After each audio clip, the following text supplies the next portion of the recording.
Le ministre japonais Shinzo Abe a déclaré que la baisse du taux de natalité et le vieillissement rapide de la société étaient les principaux problèmes de la nation. Le gouvernement a ainsi officiellement approuvé l'extension, à partir d'octobre 2019, de l'aide à la garde d'enfants et à l'éducation, y compris l'éducation préscolaire publique gratuite pour les enfants âgés de 3 à 5 ans. Le gouvernement offrira aussi des services de garderie gratuits aux enfants de moins de 2 ans s'ils proviennent de ménages à faible revenu.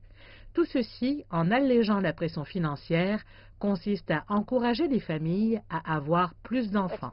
L'extension du soutien aux services de garde d'enfants et à l'enseignement supérieur semble prometteuse, mais les experts indiquent que sans d'abord résoudre les problèmes liés à l'éducation préscolaire, ce nouveau programme ne fera qu'aggraver les choses.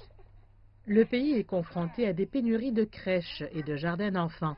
Plus de 55 000 enfants seraient inscrits sur une liste d'attente, sans parler de la pénurie d'enseignants à l'échelle nationale, alors que la fonction n'est que peu rémunérée. La politique est incohérente. Elle essaie de réduire le fardeau des ménages en offrant une éducation gratuite. Mais en raison du manque d'installation ou d'enseignants, ils doivent donner leur consentement aux écoles maternelles non autorisées qu'ils surveillent pourtant de près.